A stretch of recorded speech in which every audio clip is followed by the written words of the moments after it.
تو آج ہم ایک بہت ہی مشہور کہانی کی گہرائی میں اترے ہیں، ننھی جل پری ایریل کی۔ یہ کہانی ہے سمندر کے بادشاہ ٹرائٹن کی سب سے چھوٹی بیٹی کی، وہ جو اپنی خوبصورت سبز دم اور لہراتے سرخ بالوں کے ساتھ۔ جی، اور سب سے خاص اس کی آواز، سمندر کی سب سے میٹھی آواز۔ بالکل، وہ پانی کے نیچے رہتی تو تھی مگر اس کا دل وہ تو کہیں اور تھا، لہروں کے اوپر انسانوں کی دنیا میں۔ اور یہ صرف خواب نہیں تھے، وہ باقاعدہ انسانی چیزیں جمع کرتی تھیں، جیسے کانٹے، آئینے، مطلب جو بھی چمکدار چیز ملے وہ لے آتی۔ اچھا، اور پھر وہ اپنی دوست وہ سمندری بگلا اسکوٹل اس سے پوچھتی تھی کہ یہ کیا ہیں؟ جی، اور اس کے جو اپنے دوست تھے، فلاؤنڈر مچھلی اور سیبیسٹین کیکڑا، وہ بیچارے پریشان رہتے تھے اس کے شوق سے۔ خاص طور پر جب بادشاہ نے مطلب اس کے والد نے صاف منع کیا ہوا تھا کہ خبردار انسانوں کے قریب مت جانا۔ وہیں سے تو اصل آپ سمجھے کشمکش شروع ہوتی ہے، تجسس بمقابلہ حکم۔ تو آج ہم اسی کہانی کے اہم واقعات، کرداروں کے پیچھے کیا چل رہا تھا اور اس کا اصل پیغام کیا ہے، اس پر بات کریں گے۔ کہانی میں ایک بہت بڑا موڑ آتا ہے۔ ایک طوفانی رات ایریل سطح پر آتی ہے اور دیکھتی ہے کہ ایک جہاز بری طرح پھنسا ہوا ہے لہروں میں۔ جی، اور اسی جہاز سے ایک نوجوان شہزادہ ایرک پانی میں گر جاتا ہے۔ اور ایریل وہ فوراً اسے بچا لیتی ہے، ساحل پر لاتی ہے اور پھر وہ اپنا مشہور گانا گاتی ہے آہستہ سے۔ اور بس اسی لمحے وہ ایرک کی محبت میں گرفتار ہو جاتی ہے، گہری محبت میں۔ لیکن جیسے ہی ایرک آنکھیں کھولتا ہے اسے فوراً سمندر میں واپس جانا پڑتا ہے۔ یہاں دیکھیں اس کی خواہش اور والد کے حکم کی جنگ کتنی واضح ہو جاتی ہے۔ اب اس کی تڑپ پہلے سے کہیں زیادہ ہے۔ اور اسی تڑپ میں وہ ایک بہت عام خطرناک فیصلہ کرتی ہے۔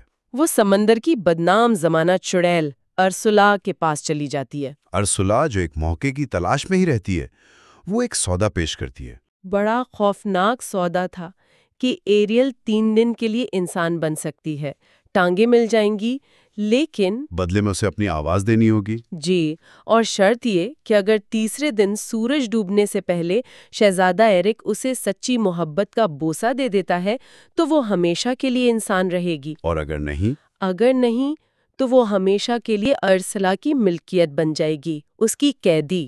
یہ سودا ظاہر کرتا ہے کہ ایریل کس حد تک جا سکتی تھی، مطلب وہ کتنی مایوس تھی اور ایرک کو پانے کی خواہش کتنی شدید تھی۔ بالکل، اور یہ بھی سوچیں کہ اس نے کیا چیز داؤ پر لگائی، اپنی آواز جو سمندر میں اس کی پہچان تھی، اس کی شخصیت کا حصہ تھا۔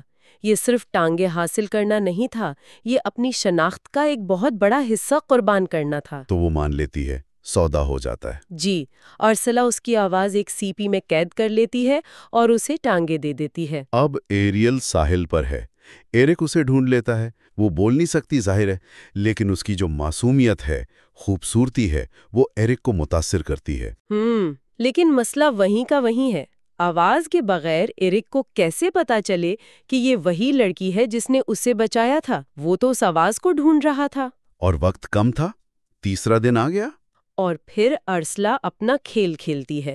وہ خود ایک خوبصورت انسان کا روپ دھارتی ہے، وینیشا نام رکھ لیتی ہے اور ایریل کی آواز استعمال کرتی ہے تاکہ ایرک کو لگے کہ یہی وہ لڑکی ہے جس نے اسے بچایا تھا، اور وہ کامیاب ہو جاتی ہے۔ ایرک اس سے شادی کرنے کا فیصلہ کر لیتا ہے۔ ایسا لگتا ہے کہ سب ختم، ایریل ہار گئی، لیکن یہاں اس کے دوست کام آتے ہیں۔ اچھا، فلاؤنڈر، سیبیسٹین اور اسکوٹل؟ جی، وہ سب مل کر ارسلا کا بھانڈا پھوڑ دیتے ہیں۔ اسکوٹل وہ سیپی گرا دیتی ہے جس میں آواز قید تھی، اور ایریل کی آواز واپس آ جاتی ہے۔ بالکل عین وقت پر۔ اور ایرک کو سچائی معلوم ہو جاتی ہے کہ اصلی لڑکی تو ایریل ہے۔ ارسلا کا تو غصے سے برا حال ہو گیا ہوگا۔ بہت برا۔ وہ اپنے اصلی دے ہیکل خوفناک روپ میں آ جاتی ہے، سمندر میں طوفان کھڑا کر دیتی ہے۔ لیکن ایرک بھی اب پیچھے نہیں ہٹتا، ایک زبردست لڑائی ہوتی ہے۔ جی، اور ایرک ہمت دکھاتا ہے۔ وہ ایک ٹوٹے ہوئے جہاز کا نوکیلا حصہ سیدھا ارسلا میں گھونپ دیتا ہے، اور ارسلا کا خاتمہ ہو جاتا ہے، ہمیشہ کے لیے۔ کہانی کا اختتام جیسا کہ ہم جانتے ہیں بہت مثبت ہے۔